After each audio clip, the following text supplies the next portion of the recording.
Hello students, today we will start class 11th biology chapter 17 breathing and actions of gases. Last video में अपन ने पढ़ा था human digestive system chapter 16. Okay, so today we will start human respiratory system actually.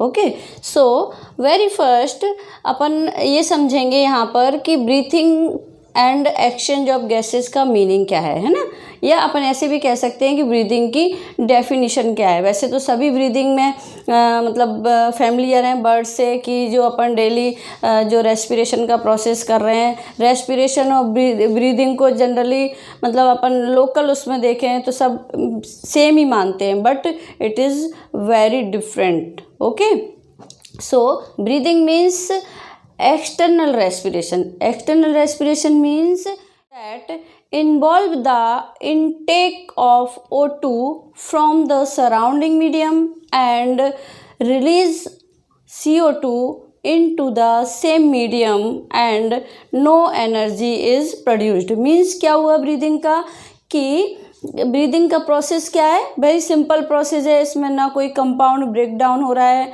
ना कोई energy produced हो रही है, ना फूड का ब्रेक डाउन हो रहा है, ना कोई अपने को जो कंपाउंड है वो मिल रहा है इसमें, है ना. Only intake of O2 and release of CO2 का प्रोसेस सिंपल हो रहा है जो हम डेली करते हैं. जैसे अपन सांस लेते हैं तो ऑक्सीजन अपन ले रहे हैं और सांस छोड़ रहे हैं, इट मीन्स क्या कर रहे हैं, CO2 को रिलीज़ कर रहे हैं, है ना. सिंपल प्रोसेस है ब्रीदिंग का.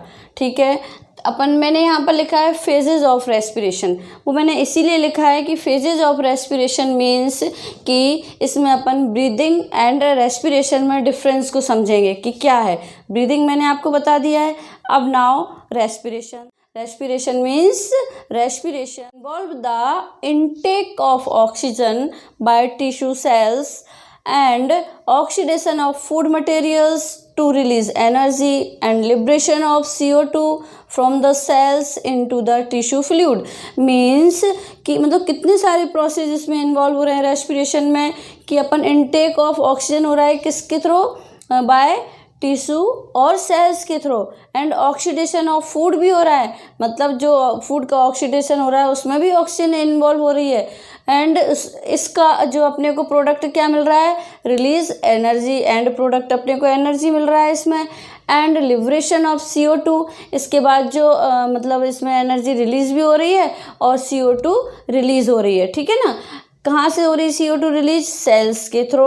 एंड सेल्स में कहाँ से आ रही है, टिश्यू जो फ्लूइड होता है टिश्यूज में उनके थ्रू.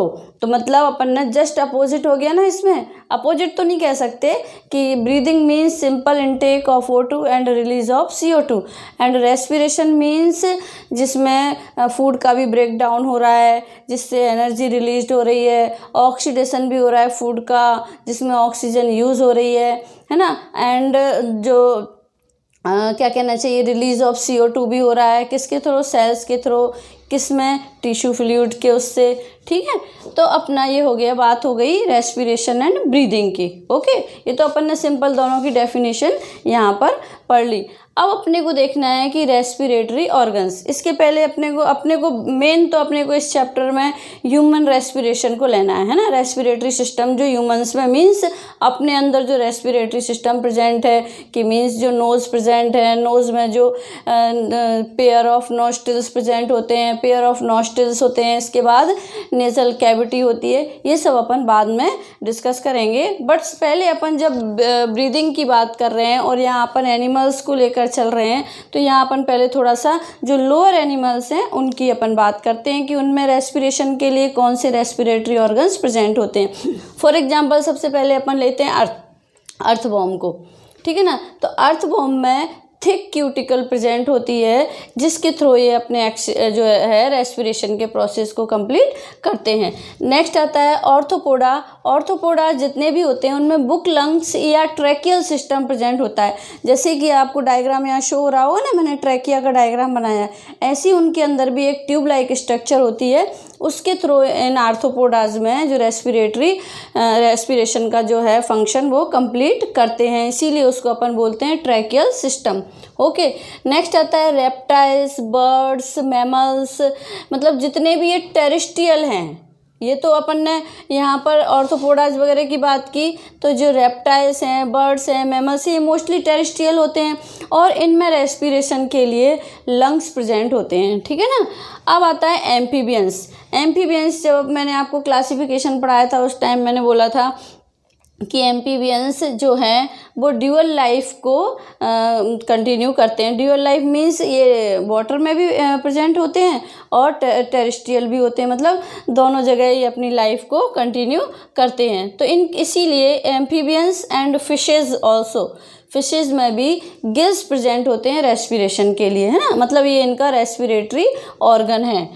नेक्स्ट आता है फ्रॉग। फ्रॉग वैसे तो आता है एम्फीबियंस में ही, बट फ्रॉग जो है वो अपना जो रेस्पिरेटरी का जो प्रोसेस है रेस्पिरेशन का, वो मॉइस्ट स्किन के थ्रू कंप्लीट करते हैं, है ना। ये मतलब इनसे थोड़ा सा डिफरेंट है फ्रॉग, क्योंकि ये स्किन के थ्रू अपना रेस्पिरेशन का प्रोसेस कर रहे हैं, और वो भी कैसी स्किन, मॉइस्ट स्किन, मतलब जो फ्रॉग की स्किन होती है वो थोड़ी सी उसमें मॉइस्चर होता है, ये कहना चाहिए।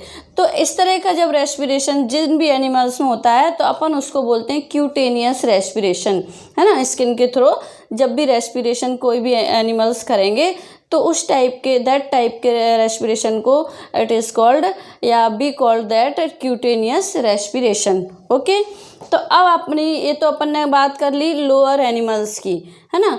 अब अपन ने यहाँ पर मैमल्स की भी बात की थी कि मैमल्स में लंग्स प्रेजेंट होते हैं रेस्पिरेशन के प्रोसेस को कंप्लीट करने के लिए। तो मैमल्स में हम ह्यूमन बींग्स भी आते हैं और अपने को इस चैप्टर में मेनली ह्यूमन रेस्पिरेटरी सिस्टम पर ही पूरा डिस्कस अपने को करना है। तो अपन लेते हैं ह्यूमन रेस्पिरेटरी सिस्टम। तो ह्यूमन रेस्पिरेटरी सिस्टम में सबसे फर्स्ट अपन जो ह्यूमन रेस्पिरेटरी ऑर्गन्स हैं उनकी बात करते हैं कि ह्यूमन रेस्पिरेटरी ऑर्गन क्या है। तो ह्यूमन रेस्पिरेटरी ऑर्गन में सबसे फर्स्ट आता है जो अपनी नोज़ है, इसमें आपको ये जो पोर मतलब छिद्र दिख रहे हैं, एक तरह से कहना चाहिए हिंदी में, तो इनको अपन बोलते हैं एक्सटर्नल नॉस्ट्रिल्स, ये पेयर में प्रेजेंट होते हैं। इसके बाद ये जो अपनी है ये नेज़ल कैविटी है, ठीक है, इसको नेज़ल कैविटी चैम्बर भी कई जगह पर आपको लिखा हुआ मिलेगा, कोई डिफरेंस नहीं दोनों में। अब अपना आते हैं नेज़ोफेरिंक्स। तो अपन ने जब डाइजेशन पढ़ा था तो अपन ने उसमें पढ़ा था कि 2 पाइप्स साथ साथ चलते हैं, एक तो फूड पाइप होता है और दूसरा विंड पाइप होता है। तो फेरिंग्स को अपन ने यहाँ पर इसीलिए यहाँ पर नेज़ोफेरिंक्स बोला क्योंकि अपन यहाँ पर लेकर चल रहे हैं विंड पाइप को। लैरिंग्स मैंने इसलिए लिखा है कि लैरिंग्स जो होता है ये कार्टिलेजिनस एक साउंड बॉक्स होता है, जिसकी वजह से कार्टिलेज में जब इनकी मसल्स में जो वाइब्रेशन होता है ना उससे ही अपना साउंड प्रोड्यूस होता है, ठीक है। नेक्स्ट आता है ट्रैकिया। ट्रैकिया ये आपको यहाँ पर दिख रहा है। अब मैं आपको थोड़ा सा डायग्राम से ही सारे ऑर्गन्स दिखाती हूँ ट्रैकिया से। ये मैंने आपको बोला फेरिंग्स में जब आपने पढ़ा कि विंड पाइप और फूड पाइप साथ साथ चलते हैं तो इसके ऊपर एक स्ट्रक्चर पाई जाती है जिसको अपन बोलते हैं एपिग्लॉटिस, ठीक है।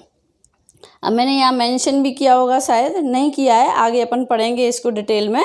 तो अब अपन नेज़ोफेरिंग्स से फिर अपन आ गए थे लैरिंग्स पर, और लैरिंग्स ओपन होता है किसमें, ट्रैकिया में, और ट्रैकिया ओपन होती है ब्रोंकाई में। तो ये अपने को जो ब्रोंकाई दिख रही है ना ये इधर, ये जो ट्रैकिया ये 2 पार्ट्स में डिवाइड हो गई, और जो अंदर अपने को ये जाल दिख रहा है पतला पतला, ये समझ लो ये ब्रोंकाई हैं, और ये आगे जाकर फिर किस में डिफ्रेंशिएट हो जाते हैं, ब्रोंक्यूल्स में डिफ्रेंशिएट हो जाते हैं। ये लिखा है ना मैंने, ब्रोंकाई किस में डिफ्रेंशिएट हो जाते हैं, ब्रोंक्यूल्स में। और ब्रोंक्यूल्स का जो एंड पार्ट होता है वहाँ पर एक जो अपने को ये बलून लाइक स्ट्रक्चर दिख रहा है इसको अपन बोलते हैं एल्वियोली। ओके, तो ये हो गई अपनी रेस्पिरेटरी ऑर्गन्स का जनरल इंट्रोडक्शन। ये आप 10th में भी पढ़ चुके हैं, इसलिए मैंने बहुत ज़्यादा डिटेल में यहाँ पर नहीं लिया है, ठीक है ना। नेक्स्ट आता है अपना, अब लेंगे अपन यहाँ पर कि ह्यूमन रेस्पिरेटरी सिस्टम में थोड़ा सा और देख लेते हैं इसका कि जो यहाँ पर क्या कहना चाहिए, मैमल्स हैं, मैमल्स में दे हैव लंग्स, मतलब ये जो लंग्स दिख रहे हैं ना आपको, 2 लंग्स प्रेजेंट होते हैं, बिकॉज अब मैमल्स कैसे होते हैं, टेरेस्ट्रियल होते हैं, और टेरेस्ट्रियल होते हैं मीन्स ज़मीन पर रहते हैं, तो लंग्स के थ्रू अपने रेस्पिरेशन के प्रोसेस को कंप्लीट करेंगे, ठीक है। बट हमारे पास इन लंग्स के अलावा भी सम एसेसरी स्ट्रक्चर प्रेजेंट होते हैं, जिनकी हेल्प से हम लंग्स में पहुंचकर रेस्पिरेटरी जो रेस्पिरेशन का प्रोसेस है वो कंप्लीट करते हैं, ठीक है। अब अपन आते हैं कि ट्रैकिया पर। यहाँ पर मैंने ट्रैकिया की बात की थी आपसे कि ट्रैकिया ओपन होती है किसमें ट्रैकिया ओपन होती है, ग्लॉटिस में, ठीक है ना। यहाँ ट्रैकिया की ओपनिंग को हम कहते हैं ग्लॉटिस, क्योंकि अपन ने फेरिंग्स में पढ़ा था कि इसमें ग्लॉटिस और एपिग्लॉटिस प्रेजेंट होता है ना, इसके फ्लैप लाइक स्ट्रक्चर। तो ट्रैकिया कहाँ प्रेजेंट होती है, सबसे पहले तो अपने को उसकी सिचुएशन पता होनी चाहिए। ट्रैकिया मिड थोरेसिक कैविटी में प्रेजेंट होती है। मिड थोरेसिक कैविटी मीन्स जहाँ अपना ये चेस्ट प्रेजेंट होता है। आफ्टर दैट ट्रैकिया है ये 2 पार्ट्स में डिवाइड हो जाती है। यहाँ अपने को दिख रहा है ये 2 पार्ट्स में डिवाइड हो रही है, ठीक है। अब 2 पार्ट्स में डिवाइड होने लगता है, वो भी कहाँ पर होगा, एक फिक्स उसकी प्लेस होती है, मतलब जो अपना जो वर्टिब्रल कॉलम है ना, ये वर्टिब्रल कॉलम के जो 5 नंबर वर्टिब्रा होता है, यहाँ से ये 2 पार्ट्स में डिवाइड होना स्टार्ट हो जाती है, ठीक है ना। अब मैंने कहा यहाँ से 2 पार्ट में डिवाइड होना स्टार्ट हो जाती है। तो जैसे ट्रैकिया के ऊपर अपने को थोड़ा सा आपको ये भी दिख रहा होगा कि मैम ने यहाँ पर कुछ लाइंस बनाई हुई हैं, आपने पढ़ा भी है खैर 10th में, अननोन तो है नहीं आप, कि ट्रैकिया के ऊपर इस तरह से ये जो रिंग्स प्रेजेंट होती हैं इनको बोलते हैं अपन कार्टिलेजिनस रिंग्स। ये कार्टिलेजिनस रिंग्स एक स्पेशल टाइप की कार्टिलेज की बनी हुई होती हैं, उसको बोलते हैं अपन हाइलिन, मतलब हाइलिन कार्टिलेज की बनी हुई होती हैं। और ये रिंग्स जो होती हैं वो सेमी सर्कुलर होती हैं। अब आप कहेंगे मैम रिंग्स भी बोल रहे हो आप और सेमी सर्कुलर भी बोल रहे हो, मीन्स इनकम्प्लीट होती हैं, बिकॉज अपन ने डाइजेशन में भी पढ़ा था कि जो फूड पाइप है और विंड पाइप है वो बराबर में साथ साथ ही चलते हैं, मतलब दोनों एक साथ ही प्रेजेंट होते हैं। बट जो रिंग्स प्रेजेंट होती हैं वो सिर्फ ट्रैकिया पर प्रेजेंट होती हैं, विंड पाइप पर प्रेजेंट होती हैं। आपने कभी भी डायग्राम में ऐसा नहीं देखा होगा कहीं शो हो कि फूड पाइप पर भी ये जो रिंग्स मतलब शो हो रही हो, नहीं होती। तो कभी कभी ये क्वेश्चन आ जाता है कि जो ट्रैकिया पर रिंग प्रेजेंट होती हैं वो किस सरफेस पर प्रेजेंट होती हैं, ठीक है ना। तो ट्रैकिया पर जो रिंग्स, ये कार्टिलेजिनस रिंग्स प्रेजेंट होती हैं, ये ऑलवेज पोस्टीरियर पार्ट पर ही या पोस्टीरियर सरफेस पर ही प्रेजेंट होंगी, ठीक है ना। अब अपन ने ये बात कर ली कि ये क्वेश्चन इम्पोर्टेंट है कि ये पोस्टीरियर पार्ट पर प्रेजेंट होंगी, मतलब ट्रैकिया पर जो ये रिंग्स प्रेजेंट होती हैं वो किस पार्ट पर प्रेजेंट होती हैं, पोस्टीरियर पार्ट पर प्रेजेंट होती हैं, ठीक है। अब अपन आते हैं अपन वापस से ग्लॉटिस पर कि जो ट्रैकिया की ओपनिंग होती है वो किस में होती है, ओपनिंग को अपन बोलते हैं ग्लॉटिस, और ग्लॉटिस के ऊपर एक फ्लैप लाइक स्ट्रक्चर प्रेजेंट होती है। डाइजेशन वाले चैप्टर में भी मैं आप लोगों को बता चुकी हूँ, उसको बोलते हैं अपन एपिग्लॉटिस। एपिग्लॉटिस मीन्स ये क्यों प्रेजेंट होती है, इसका फंक्शन क्या होता है एपिग्लॉटिस का। तो जब हम फूड इनटेक कर रहे हैं साथ में ब्रीथिंग भी हो रही है, तो कई बार बाई चांस ऐसा होता है कि फूड विंड पाइप में चला जाए, तो दैट टाइम ये एपिग्लॉटिस हमारी हेल्प करता है, फूड को विंड पाइप में नहीं जाने देता, मतलब ये कहना चाहिए, ओके। सो एपिग्लॉटिस इज मतलब cartilaginous flap which prevent the entry of food into the windpipe, okay. तो अब ये तो हो गई अपनी एपिग्लॉटिस की बात। अब अपन वापस ट्रैकिया पर आ जाते हैं।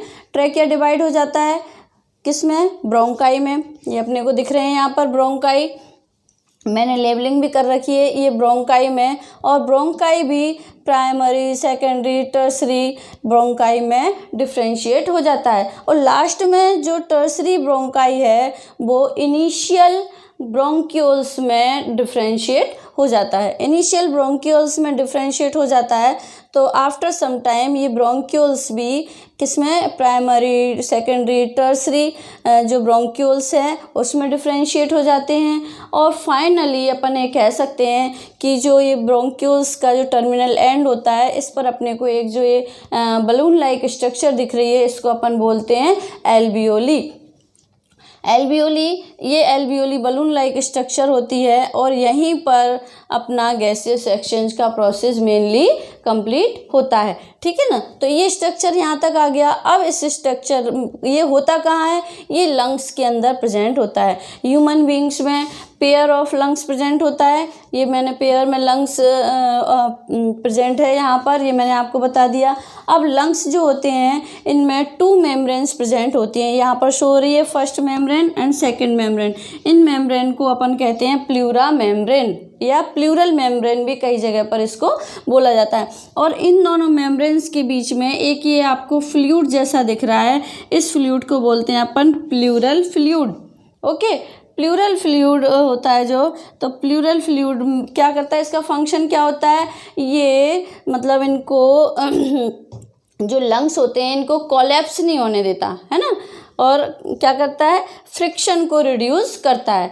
और इसके बाद अपन ने देखा इसमें जो अपनी जो एल्वियोली है ये बलून लाइक स्ट्रक्चर होती है। नाउ गैसेस का जो एक्सचेंज होता है वो कहाँ होता है, बलून लाइक स्ट्रक्चर जो अपन ने बोला मैंने एल्वियोली में होता है। बट कैसे होता है, हाउ, जो एल्वियोली की वॉल होती है ना, इस वॉल पर अपन यदि एक एल्वियोली का मैं यहाँ ऐसे डायग्राम बनाऊँ ना इस तरह से, तो इस पर बहुत सारी ब्लड वेसल्स का जाल बिछा रहता है। Lot of blood vessels present होती हैं और ये ब्लड वेसल्स क्या करती हैं, बॉडी के डिफरेंट पार्ट से, मतलब ऑल बॉडी पार्ट से डीऑक्सीजनेटेड ब्लड को तो लेकर आती हैं, ठीक है ना, और उसको कहाँ भेज देती हैं, एल्वियोली में भेज देती हैं। और एल्वियोली से O2 को मतलब यहाँ O2 कहाँ चली जाती है, इन ब्लड वेसल्स में चली जाती है। ठीक है ना, तो it means O2 blood vessels में एंड CO2 जो है वो लंग्स में चली जाती है। सो एल्वियोली एंड जो इट्स डक्ट, मतलब जो एल्वियोली हैं और इनकी जो डक्ट हैं, इसीलिए अपन इनको रेस्पिरेटरी पार्ट बोलते हैं। और अदर जितने भी पार्ट्स हैं रेस्पिरेटरी सिस्टम के, इसीलिए अपन उनको कंडक्टिंग पार्ट कहते हैं। तो अपन ने यहाँ तक बात कर ली है जनरल, मतलब एक कहना चाहिए इंट्रोडक्शन था ये अपना ह्यूमन रेस्पिरेटरी सिस्टम का। अब अपन लेंगे ह्यूमन जो है mechanism of breathing. Mechanism of breathing में 2 स्टेप्स इन्वॉल्व होते हैं, first inspiration and second expiration. Okay, inspiration means intake of O2 and expiration means release of CO2। ठीक है ना।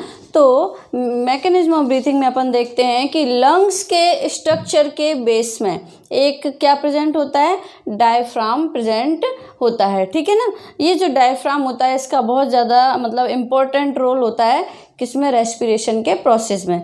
डायफ्राम ही नहीं, अपन देखें यहाँ पर रिब्स भी प्रेजेंट होती हैं, जो मैंने ये डायग्राम बनाया ना, ये रिब्स हैं, है ना, इनको अपन बोलते हैं ribs.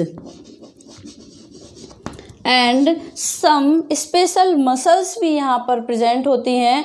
It means diaphragm, ribs and जो स्पेशल मसल्स हैं ये सभी किस में इन्वॉल्व होती हैं, रेस्पिरेशन के प्रोसेस में। ओके, मतलब सेट ऑफ मसल्स प्रेजेंट होती हैं। लंग्स के प्रेशर को मेंटेन करने में भी ये हेल्प करती हैं, कौन कौन, set of special muscles and ribs. ठीक है ना। तो व्हेन लंग्स के इनसाइड का प्रेशर मीन्स इंट्रापल्मोनरी प्रेशर। ठीक है ना, लंग्स के इनसाइड में जो इंट्रापल्मोनरी प्रेशर होता है उसको डिक्रीज़ करने में एंड इंक्रीज़ करने में, मीन्स जो ग्रेडियंट को मेंटेन करने में ये डायफ्राम, जो डायफ्राम है, ribs and set of special muscles हैं, ये हेल्प करती हैं। ठीक है ना। अब अपना आता है, मैंने कहा कि diaphragm, set of muscles and ribs किसको मेंटेन करती हैं, ग्रेडियंट को मेंटेन करने में हेल्प करती हैं। ये सब मसल्स हैं जो रिब्स के साथ एसोसिएटेड हैं और हेल्प करती हैं कहाँ, किस में, वापस अपनी पोजीशन पर पहुँचने में। ये मसल्स कैसे इनिशिएट होती हैं, मतलब ये जो मैकेनिज्म है, ये जो मैकेनिज्म है ये कैसे इनिशिएट होता है और कब होता है, जैसे ही सेंट्रल नर्वस सिस्टम से सिग्नल आता है, मतलब अपने को जैसे ही सिग्नल मिलता है सेंट्रल नर्वस सिस्टम से, वो ब्रेन का एक पार्ट, मतलब कहना चाहिए, आप लोगों ने 10th में ब्रेन का स्ट्रक्चर पढ़ा है वैसे तो, कि 3 पार्ट्स होते हैं, fore brain, mid brain and hind brain. तो इसमें से जो हिंड ब्रेन वाला पार्ट होता है, जो सबसे लास्ट में होता है, इस हिंड ब्रेन वाले पार्ट में 3 रीजन्स प्रेजेंट होते हैं, पोन्स, मेडुला एंड सेरेबेलम, ठीक है ना।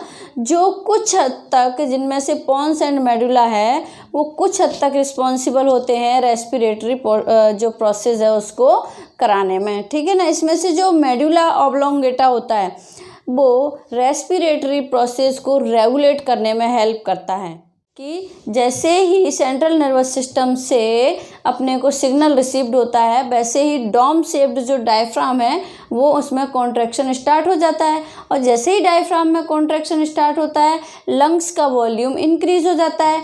कैसे, तो जैसे ही डायफ्राम कॉन्ट्रैक्ट करेगा लंग्स का वॉल्यूम इंक्रीज होगा, साथ में जो एक्सटर्नल इंट्राकोस्टल मसल्स हैं जो रिब्स के साथ एलिवेट होती हैं, मीन्स रिब्स को ऊपर उठा देती हैं, तो रिब्स भी ऊपर उठ गई, सो डायफ्राम नीचे जाएगा, रिब्स ऊपर उठ जाएगी, तो क्या हो जाएगा, जो है लंग्स के अंदर का वॉल्यूम इंक्रीज हो जाता है। लंग्स का जो वॉल्यूम इंक्रीज होगा तो प्रेशर हमेशा क्या होता है, डिक्रीज हो जाता है। जब वॉल्यूम इंक्रीज होता है, अपन फिजिक्स में ये चीज़ पढ़ भी चुके हैं, पहले भी पढ़ी होगी आप लोगों ने, कि वॉल्यूम इंक्रीज होता है तो प्रेशर डिक्रीज हो जाता है। नीचे से डायफ्राम एंड ऊपर से रिब्स ऊपर उठती हैं, ठीक है ना, तो अंदर वॉल्यूम इंक्रीज हो जाता है। वी ऑलरेडी नो दैट कि वॉल्यूम इंक्रीज होगा तो प्रेशर डिक्रीज हो जाएगा, और प्रेशर डिक्रीज होगा ये अपन ऑलरेडी जानते हैं, फिजिक्स में भी आप लोगों ने पढ़ा है कि जब वॉल्यूम इंक्रीज होगा तो प्रेशर डिक्रीज हो जाएगा, ठीक है ना। इट मीन्स लंग्स के इनसाइड में जो इंट्रा पल्मोनरी प्रेशर है वो एटमॉस्फेरिक प्रेशर से कम हो जाएगा, ठीक है। वी नो दैट गैसेस का जो ट्रांसफ़र है वो higher concentration to lower concentration होता है। इट मीन्स O2 बाहर से अंदर की तरफ आएगी, मतलब बाहर से अंदर की तरफ जाएगी, अंदर की तरफ जाएगी मीन्स इसका जो ट्रांसफ़र है वो कहाँ पर होगा, higher concentration to lower concentration होगा। इट मीन्स O2 का प्रेशर बाहर ज़्यादा है, so this is called inspiration. Okay, अपन ने इसमें 2 प्रोसेस को देखा था ना कि 2 स्टेप्स इन्वॉल्व हो रही है मैकेनिज्म में। इंस्पिरेशन, तो यहाँ अपन ने बात की इंस्पिरेशन की। अब आते हैं इसको अपन ऐसे भी कह सकते हैं, this is called intake of O2 या इनटेक ऑफ ऑक्सीजन। अब आता है expiration. Expiration means just opposite होता है। डायफ्राम क्या होता है, डायफ्राम में रिलैक्सेशन हो जाता है, और रिलैक्सेशन होगा तो ये वापस अपनी पोजीशन पर आ जाएगा। रिब्स जो एलिवेट हो गई थी वो भी वापस अपनी पोजीशन पर आ जाएंगी with the help of intercostal muscles, ठीक है ना। जो सेट ऑफ मसल्स प्रेजेंट था ना यहाँ, उन्हीं की हेल्प से ये एलिवेट हुई थी और उन्हीं की हेल्प से वापस अपनी पोजीशन में आ जाएंगी। नाउ जैसे ही लंग्स के अंदर वॉल्यूम कम होगा वैसे ही प्रेशर विल इंक्रीज। अब अपन ने पढ़ा था पहले कि वॉल्यूम इंक्रीज हुआ था इसके अंदर का, लंग्स के अंदर का, तो प्रेशर डिक्रीज हो गया था। अब अपन देख रहे हैं कि लंग्स के अंदर का वॉल्यूम डिक्रीज हो रहा है, इट मीन्स प्रेशर इंक्रीज हो जाएगा। प्रेशर इंक्रीज होगा तो अपन CO2 will move out of the lungs because higher concentration to lower concentration इनमें मूवमेंट होगा या ट्रांसफ़र होगा। अब एक चीज़ अपन देखते हैं, this it is called expiration या रिलीज ऑफ CO2, ठीक है ना। ये तो अपन ने पढ़ लिया इंस्पिरेशन एंड एक्सपिरेशन। अब अपन ने देखा कि रिलीज ऑफ जो अपन नॉर्मली जो अपन ब्रीदिंग करते हैं ना वो 1 मिनट में 12 to 16 टाइम करते हैं अपन ब्रीथ। ओके, तो ब्रीदिंग रेट को मेज़र करने के लिए एक इंस्ट्रूमेंट होता है जिसको अपन बोलते हैं स्पायरोमीटर। स्पायरोमीटर का यूज़ ब्रीदिंग रेट को मेज़र करने के लिए किया जाता है। तो स्टूडेंट्स आज अपन ने कंप्लीट किया first part of respiratory system, जो आपका चैप्टर है 17 breathing and exchange of gases. इसमें आज अपन ने पॉइंट्स डिस्कस किए हैं, फेजेस ऑफ रेस्पिरेशन। अपन ने जितनी भी फेजेस थी रेस्पिरेशन की, वो ब्रीदिंग, रेस्पिरेशन, इनकी डेफिनेशन यहाँ पर अपन ने डिस्कस किया था। फिर रेस्पिरेटरी ऑर्गन्स में अपन ने जो डिफरेंट टाइप के ऑर्गेनिजम्स हैं उनके बारे में डिस्कस किया था कि उनमें कौन कौन से रेस्पिरेटरी ऑर्गन्स प्रेजेंट होते हैं, जो लोअर ऑर्गेनिजम्स होते हैं। ओके, नेक्स्ट अपन ने लिया फिर जो अपना मेन आज चैप्टर है ह्यूमन रेस्पिरेटरी सिस्टम। इसमें ह्यूमन रेस्पिरेटरी सिस्टम में अपन ने जितने भी ह्यूमंस के रिलेटेड ऑर्गन्स हैं, उनका रेस्पिरेटरी सिस्टम है पूरा, उसके बारे में अपन जो एक्सटर्नल मतलब जो स्ट्रक्चर है उसके बारे में अपन ने डिस्कस किया था। नेक्स्ट अपन ने पॉइंट लिया आज मैकेनिज्म ऑफ ब्रीथिंग, कि मतलब ब्रीथिंग में मैकेनिज्म कैसे होता है। तो ये अपन ने आज यहाँ तक पॉइंट डिस्कस कर लिए हैं। यहाँ तक यदि आपको कोई प्रॉब्लम है तो आप मेरे कमेंट बॉक्स में डाल दीजिएगा, मैं उसको सॉल्व करने की कोशिश करूँगी। Thank you.